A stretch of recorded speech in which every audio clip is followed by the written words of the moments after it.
Olá, Metro Quadrado, seu podcast do mercado imobiliário.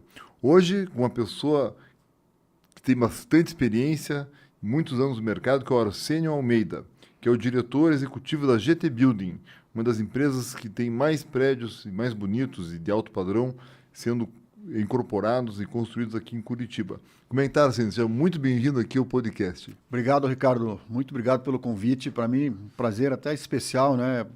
Eu e o Ricardo somos amigos aí de muito tempo, né? Amigos de infância. Então, assim, podcast sempre é um pouco tenso a gente fazer, mas eu acho que contigo hoje aqui fica um pouco mais fácil. Vamos ver se a gente consegue falar coisas interessantes aí desse nosso mercado.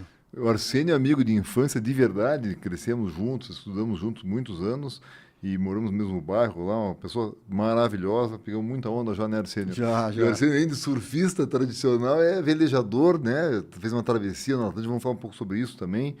Mas tem uma carreira de executivo muito grande, né, Arsênio? Se apresenta um pouquinho para o pessoal te conhecer um pouco melhor, por favor. Não, legal, legal. Bom, como você falou, né? Eu já tenho quase 30 anos, não sei se felizmente ou infelizmente, né? Mas eu já Felizmente, tenho quase felizmente. 30 anos aí de mercado imobiliário, né? Atuei durante muito tempo numa das empresas mais importantes aqui, mais tradicionais do nosso mercado, na TAM. E agora já fazem 6 anos aí que eu estou à frente aí da operação aqui da GT Building aqui em Curitiba. Então, e o Arsênio tem essa vida corporativa de longo prazo. Me conta um pouquinho como é que está a GT Building, uma empresa que o Geninho Tomé fundou já há alguns anos, né? Uma pessoa também emblemática em Curitiba, muito capitalizada, né? Saiu um pouco do mercado dele, mas continua, mas agora investiu bastante no mercado imobiliário. Como é que está a GT Building? Quem é a GT Building? O que estão fazendo? Não, vamos lá. Bom, a gente teve um crescimento bem rápido, né? Nos primeiros anos, a empresa já nasceu com potencial rápido. A gente aproveitou e ocupou um market share importante aqui na nossa cidade. Então, hoje a gente está aí com uma posição, sempre disputando aí posição de liderança, como você mesmo comentou aqui no nosso mercado de Curitiba. E, claro, olhando para frente, buscando crescimento. O Geninho, né? O doutor Geninho é uma pessoa muito especial, um empreendedor, assim, ele tem a questão do empreendedorismo na veia, né? O doutor Geninho veio de outra área, né? Veio de outra área, ele fundou a Neodente, uma empresa de implantes dentários que foi vendida uma operação super interessante, né? Gerou uma liquidez muito grande, há mais ou menos uns 10, 12 anos atrás. E a partir dali, essa veia empreendedora dele acabou fazendo com que ele fosse para o mercado imobiliário. Começou a atuar, a investir nesse nosso mercado em Santa Catarina, na realidade, não foi aqui. E assim, começou a fazer vários investimentos de sucesso em Santa Catarina, o Yacht House, que são aquelas duas torres mais altas aqui, da América do Sul, inclusive, né? Já estão prontas, 100% entregues e tudo mais. É um investimento, uma parceria que ele montou lá em Balneário Camboriú. Mas ele não tinha operações aqui em Curitiba. Estava com todas as operações imobiliárias lá concentradas lá em Santa Catarina. E aí a gente viu essa oportunidade, né, de trazer, né, dá para a gente chamar assim dessa marca, né, desse carimbo, né, do Dr. Geninho para o mercado imobiliário aqui de Curitiba. E aí veio a ideia de criar a GT Building. A GT Build é uma incorporadora pura, né? Tá no mesmo grupo, né? O Togeninho é o controlador, mas a gente opera separado, são operações segregadas no mercado de Curitiba do mercado de Santa Catarina. Isso é uma forma, né, que o Dr. Geninho enxerga de segregar as duas operações, são duas análises distintas, né? Então você consegue acompanhar muito melhor o desempenho das operações e também, obviamente, segregar risco, que é uma coisa importante aí no nosso mercado. O Geninho já está convidado a vir aqui, conheci ele no torneio de golfe, é uma pessoa maravilhosa, contou um pouquinho dessa história dele, mas contando um pouquinho mais, os terrenos que vocês têm, Arsênio, são maravilhosos, né? E vocês fazem, montar terreno não é fácil, eu vejo que tem terreno perto do Graciosa ali, terreno aqui no Champanhar, terreno aqui na frente do Shopping Curitiba, dentre tantos outros. Qual é a escolha do terreno? Como é que vocês montam esses terrenos? Como é que você negocia isso? Que você é um artista nisso, porque também na outra incorporadora tinha terrenos maravilhosos, né? Então, o começo de tudo é o terreno, é a matéria-prima. Como é que vocês fazem essa busca? Olha, você tem que estar muito atento, né? E tem que ter um relacionamento muito grande no mercado para conhecer as pessoas certas, né? Os terrenos, os melhores terrenos, né? Normalmente, ou você tem que montar através da compra de pequenos, de terrenos menores, né? E vir unificando isso, ou, obviamente, você vai ter famílias capitalizadas que já detêm esses terrenos. Então, obviamente, você tem uma marca forte, você tem uma presença boa no mercado, né? Que demonstre que você vai gerar um valor agregado muito grande naquele terreno, que aquele empreendimento construído vai realmente ser uma referência naquela região específica, eu acho que é o que mais te dá a capacidade de acessar os melhores terrenos na cidade. Mas é claro, isso é sempre uma luta, né? Uma briga, não é fácil, né? Às vezes a gente, como diz você, tem sucesso em um, às vezes não tem outros. A concorrência em Curitiba é grande, né? O nosso mercado é muito bem abastecido aí com excelentes incorporadores. E também tem o design dos prédios, que são maravilhosos, né? Tem um arquiteto só, vocês fazem uma concorrência, como é que vocês têm alguma linha de vocês que se pede para o arquiteto, ou ele que traz, como é que funciona essa parte arquitetônica? Não, na realidade isso nasce já lá na compra do terreno. O dia que até antes da compra do terreno, né? Quando a gente está negociando o terreno, a gente já está olhando a região, olhando a micro-região também, né, que é uma análise muito específica daquele local ali. E quando a gente está fazendo isso, né, olhando o mercado, olhando essa micro-região, a gente já começa a pensar qual é o nosso melhor parceiro para aquele produto que a gente imagina para aquela região. Ou seja, você tem aí se junta as duas coisas, né? Qual é a melhor expertise do melhor escritório de arquitetura possível para desenvolver aquele projeto que você está imaginando? A gente procura trabalhar com os melhores escritórios de arquitetura, não só de Curitiba hoje, né? A gente trabalha com escritórios de Porto Alegre, escritórios de São Paulo, até escritórios de fora também. Mas, obviamente, não é questão de qual é o melhor escritório. Obviamente, é aquele escritório com aquele terreno, com aquele produto que você está imaginando. E aí é um processo muito longo, né? Porque eu costumo dizer, desde você vislumbrar um terreno, pensar no que vai fazer, negociar, até o momento de você estar lá entregando o empreendimento, você passou aí fácil você chegar aí em 4, 5 anos, né? Então é um processo muito longo, né? Quando você lança o prédio, já está com 2 anos. Então, assim, tem muito trabalho, tem muito estudo, né? E tem muita análise para você pensar realmente qual é o melhor produto para aquele terreno específico. Legal, você tocou agora numa parte importante. O mercado é muito cíclico, mas os juros são muito variáveis, né? Alguns anos atrás estava em 2% a Selic, hoje está perto de 15%. Você começa no prédio, num cenário com um político, com um presidente, com um cenário de juros, e vai lançar aí com outro, vai entregar com outro ainda. Como é que você navega nesse mar tão turbulento? Então, né, eu costumo dizer que o ciclo imobiliário, né, como eu falei para você, é um ciclo de um projeto, vamos pensar em 5 anos aí. No Brasil, né, isso é incrível, mas durante um projeto, às vezes a gente costuma passar por 2 crises financeiras no nosso país. Né? Certo. E a gente tem que pensar num negócio, né, que seja resiliente a todos esses movimentos. Então, assim, agora, como você falou, a gente está aí com um juro básico aí na casa de 15%, né, que é altíssimo. Então, assim, é um momento de ter muito pé no chão, ter muita segurança, né, e pensar, obviamente, em projetos que sejam o mais resilientes possíveis para esse momento. Óbvio, a gente não pode parar a empresa, né, a gente coloca ela no ritmo adequado para esse momento, né, porque a gente sabe que isso vai mudar. O terreno que você está comprando agora, muito provavelmente, quando você entregar esse empreendimento, o cenário já vai ser outro. Então, assim, é um exercício, né, de olhar para frente e ver como preparar esse cenário para esse modelo. Eu acho que um pouco do que tem me ajudado, né, a navegar por esse ambiente na verdade, eu sou administrador de formação, né? Muita gente acha que eu sou engenheiro, né? Não, eu sou administrador. Assim, acho que eu já tenho um lado de engenheiro depois de estar tantos anos já, né, nesse mercado.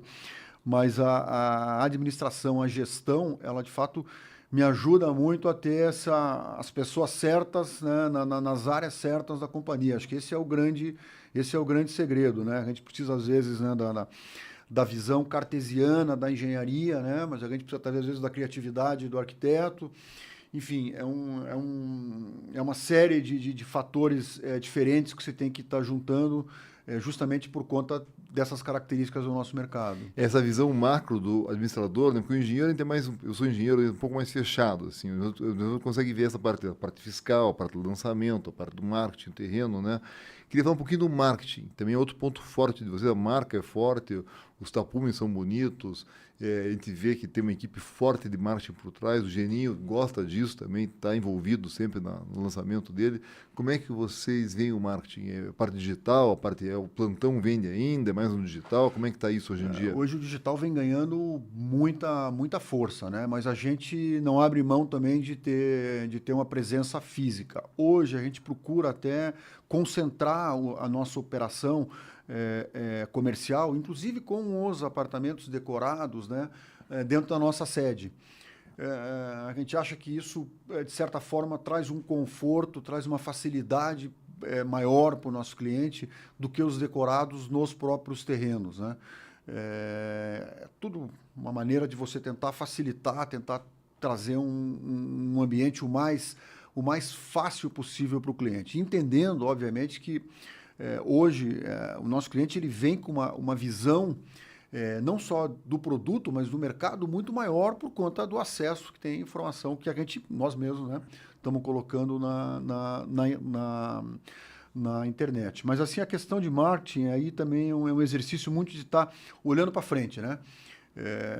Buscando sempre parceiros, a gente procura trabalhar com diversas agências, diversos parceiros, justamente para estar enxergando o mercado da forma mais abrangente. E assim, a veia de inovação, né, do Dr. Geninho nesse ponto também acaba sendo uma provocação sempre constante e importante para nós na companhia. E essa aproximação de Santa Catarina, que tem grandes lançamentos também, né?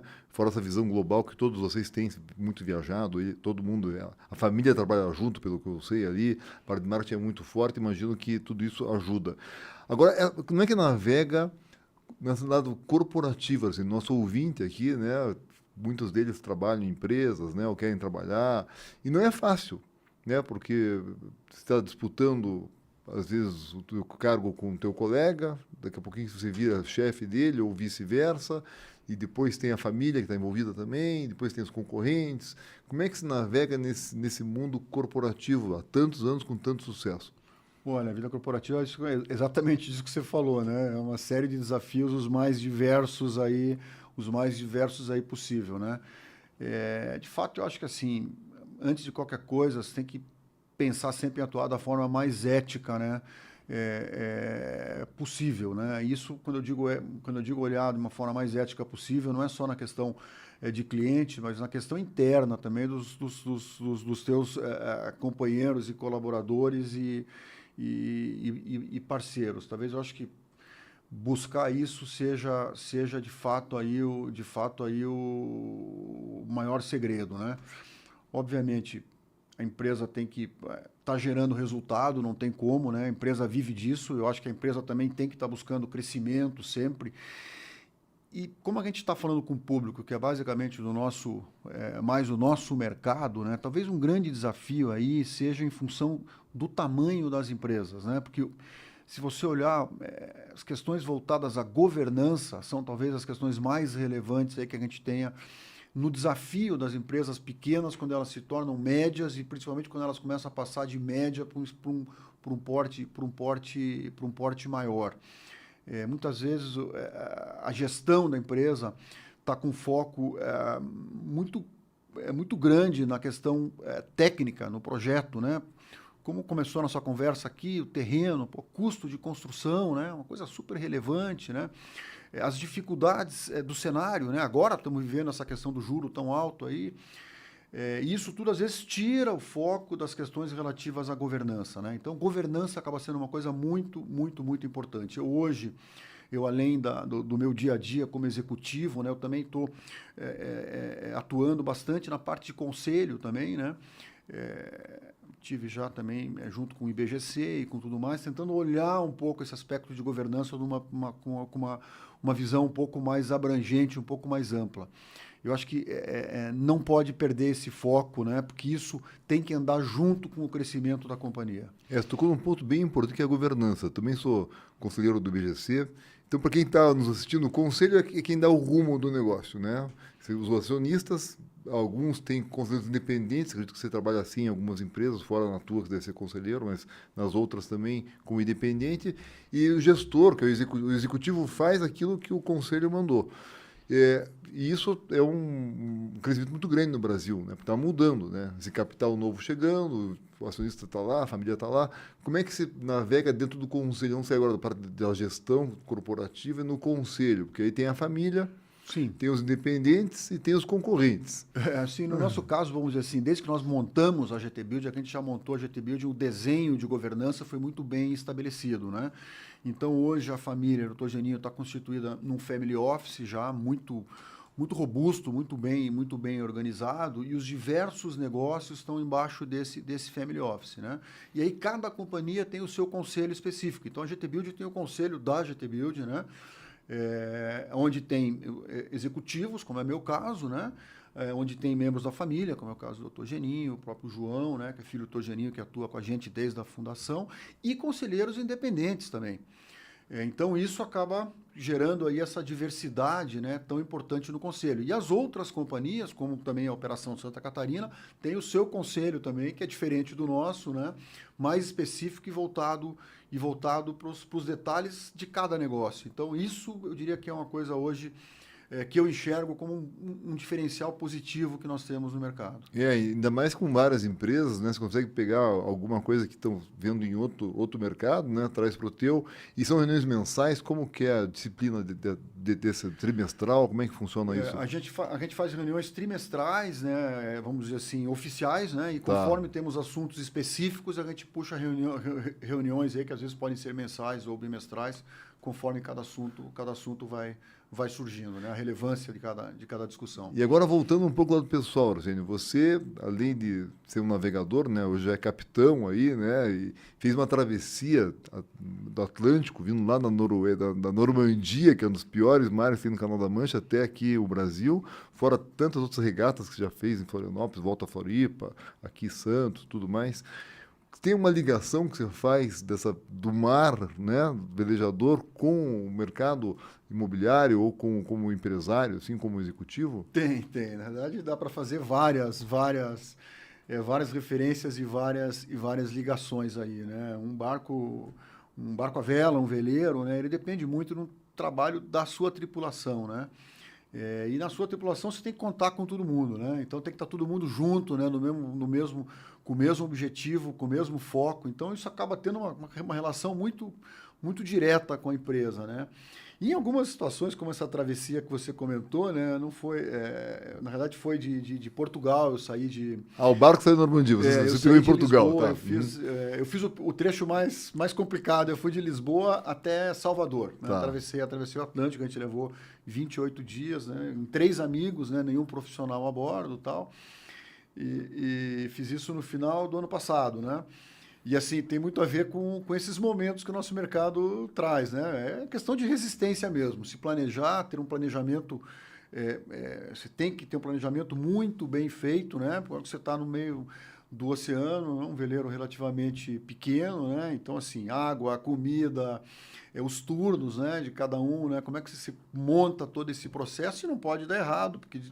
Não tem como dizer, puxa vida, cansei, desculpa, gente, eu vou descer. Pô, não tem essa alternativa, né? Então, na hora que você sai, você tem que chegar até o final. Então, é muito fácil dizer, puxa vida, é a resiliência que o nosso mercado demanda, é mais ou menos que nem o lançamento do empreendimento, né? Você comprou o terreno, lançou o empreendimento, não tem conversa, você vai ter que entregar esse empreendimento até o final e resolver ele. Poxa vida, trocou o governo, subiu os juros, não tem conversa, você vai ter que entregar esse empreendimento. Eu acho que tem muita... Nunca tinha pensado sobre esse aspecto, mas eu acho que você colocou num ponto bem interessante. Com certeza, né?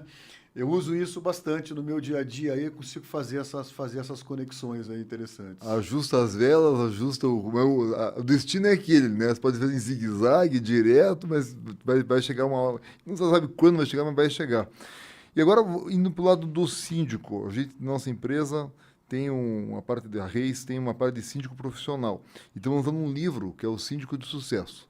Ele está fazendo um pré-lançamento até aqui para quem está ouvindo, quiser mandar, manda um e-mail para nós, ricardo@reisre.com, faz seu pedido, depois do que lançar a gente manda para vocês.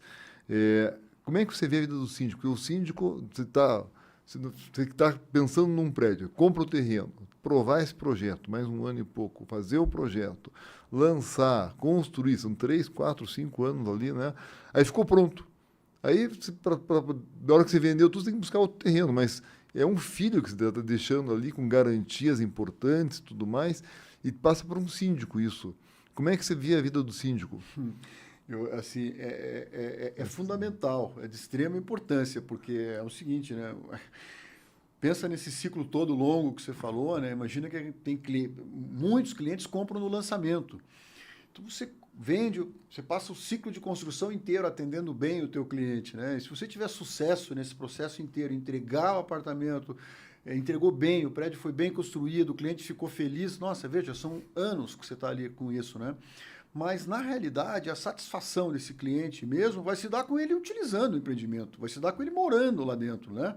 E aí, o papel do síndico acaba sendo essencial, né? Se o papel do síndico não é adequado, o meu cliente vai estar insatisfeito. E toda essa história bonita que a gente trabalhou tanto para conquistar, que a gente acaba perdendo, né? Então, assim, a gente entrega o empreendimento, muitas vezes, para o nosso cliente na mão do síndico, e o síndico tem que cuidar disso bem, né? Então, é fundamental. Legal. E mudando agora um pouquinho mais aqui, a parte da venda, voltando para a venda, Arsênio. Claro que localização é importante, o design é importante, o preço, mas o que mais vende ali? É a marca que vende mais? É o lugar que vende mais? É o preço? O que está pegando mais hoje em dia? Eu vou te dizer que é uma combinação das coisas, né? É uma combinação das coisas, porque o cliente sempre vai estar olhando, né? Não deixa de olhar o preço, mas a qualidade, e a qualidade está muito ligada à marca, né? Ao quanto a marca conquistou, né? De respeito em termos de qualidade, de acabamentos e tudo mais. Então, essas duas coisas funcionam muito juntas. E aí, para cada momento é específico, né? Um momento que a gente está vivendo hoje, não só a gente falou do juro, mas também que a gente tem uma turbulência político e econômica grande, né? E dessa vez não é nem só no Brasil, é no mundo como um todo, né? Então acho que aí também a segurança é uma coisa que acaba sendo muito importante na decisão de compra do cliente, né? E aí, assim, o histórico que você já construiu, né, como companhia, e o histórico também das pessoas envolvidas nesse processo acaba sendo relevante, né? E tem muito lançamento, né, Arsênio? Tem bastante construtora, não sei se no perfil de vocês só, mas tem muitos tapumes aí em Curitiba, não só no Brasil inteiro também, né? Muito estúdio, né? Que mercado que vocês estão atuando mais? Como é que vocês estão vendo essa concorrência? A gente atua, assim, eu diria assim, a gente só não atua no segmento econômico, né? Então, do médio ao altíssimo padrão a gente tem atuado, obviamente, dependendo de cada localização. A gente procura fazer o melhor empreendimento para aquela localização específica, né? O volume de lançamentos, eu concordo contigo, né? É grande, né? A gente veio de um mercado que estava em ascensão um pouco antes da pandemia, né? A pandemia deu um susto em todo mundo, mas para o nosso mercado acabou não sendo tão deu recorde de venda na pandemia, para outros. E isso trouxe muita gente nova para o mercado, né? Bons concorrentes, né? Bons produtos e tudo mais, mas a gente percebe aí uma visão mais oportunística. O mercado está bom, a gente entra, o mercado está ruim, a gente segura. E o nosso caso não, a gente é uma incorporadora, realmente opera mais como uma indústria, ou seja, lança mais ou lança menos, a gente está presente no mercado, a gente está aqui para ficar no longo prazo, né? Então, nossa visão está sempre olhando lá na frente, né? Muito além dos momentos de mercado ou de volume de oferta um pouco maior, um pouco menor, a gente tem que estar olhando mais longe. Eu vejo que uma defesa, assim, olhando de fora, né, são os terrenos, né? Os terrenos são maravilhosos, né? Os produtos são muito bons também. E olhando para o futuro um pouquinho, Arsênio, o que vocês estão pensando em fazer? Claro, o momento hoje é um momento mais, assim, atípico, mas olhando para o futuro, como diz você, olhando lá na frente, o que vocês estão querendo fazer daqui a 10 anos? Quem quer ser a GT Building? Não, a gente ainda acha que tem muito espaço aí, né, de crescimento no mercado de Curitiba, né? Obviamente que o momento atual é um momento mais de manutenção, né, de volume de lançamento, mais pé no chão um pouco por conta do cenário macroeconômico, que a gente já falou bastante sobre isso aqui, mas olhando para frente, a gente quer crescer bastante ainda no mercado local. A gente acredita muito que cada mercado tem a sua característica específica, então não é uma visão, né? O grupo tem a operação lá em Santa Catarina, que conhece tudo lá de Santa Catarina, então lá tem outras pessoas que atuam, né? A gente conhece muito do nosso mercado, então a gente quer ainda ocupar bastante esse mercado de Curitiba antes de pensar num movimento para fora. Mas, obviamente, a nossa ideia é continuar numa curva de crescimento forte. Legal. E indo para o finalzinho já, aqui para o final da nossa entrevista, deixar um recado para o ouvinte, Arsênio. Um recado de como é que ele compra um bom apartamento, como ele escolhe um bom apartamento, ou o que você achar interessante de poder passar para ele. Não, assim, o recado que eu daria é o seguinte, né? Não, o mercado imobiliário ele é muito resiliente, é um mercado muito seguro, né, e de longo prazo. Então, assim, não dá para a gente se preocupar com um momento específico, né? A gente tem que olhar o mercado imobiliário não pensando quanto eu vou ganhar aqui no curto prazo, não é para isso, né? Imóvel não é para ser, a não ser para quem é profissional do ramo, né? Ficar comprando e vendendo, mas é a segurança do mercado imobiliário. Isso eu não tenho dúvida, né? Muito da minha como pessoa física, né? Muito do que eu construí na minha vida foi em cima do mercado imobiliário. Eu não tenho dúvida que é a prova, o mercado imobiliário é a segurança de todos esses movimentos, ainda mais num país como o nosso. Pô, muito bacana. Corroborando o que se disse, tem um livro que nós escrevemos que chama-se Lucre com Imóveis, está na Amazon. Tem o nosso curso também, que é Invista em Imóveis e Fundos Imobiliários, que está no Clube FI, no site lá. Agora estamos lançando aqui o do Síndico em breve. E um grande prazer estar te recebendo aqui, Arsênio. Você é uma pessoa de grande destaque, te conheço há muito tempo, você sempre foi uma pessoa que foi crescendo devagarinho, de forma humilde, tranquilo, mas sempre muito forte, com muita ética e muito respeitado pelas pessoas que trabalham com você. Conheço vários, são amigos nossos, né? E também pelo mercado como um todo. Muita baixa, pessoas não veem você como uma pessoa bacana em todos os lugares que você anda, né? E com muito sucesso no mercado, tanto é que Obrigado, acho que a GT Build é uma empresa que capital não falta para eles, né? Visão também não falta, doutor Geninho, como diz você, nem para a família, e colocar você nesse lugar, com já tantos anos de experiência, fui diretor financeiro de grandes empresas por muito tempo, né? Então, é um prazer estar aqui. Meus parabéns pela tua carreira maravilhosa, que continue firme nessa carreira e que a gente tenha outras entrevistas aqui no futuro. Para você que está ouvindo, veja nossa coluna, ouça nossa coluna sempre aqui na CBN Curitiba, na rádio, que é na terça-feira, às 16 horas. E agora o nosso podcast Metro Quadrado também, você pode ver no YouTube, no Spotify. Essa aqui já é a 4ª edição, pessoas de expressão no mercado, e é quinzenal por enquanto. Fiquem à disposição para poder mandar sugestões para cá também, que serão muito bem-vindas. Tá bom? Um grande abraço a todos vocês e até a próxima. Obrigado, cara. CBN, a rádio que toca notícia.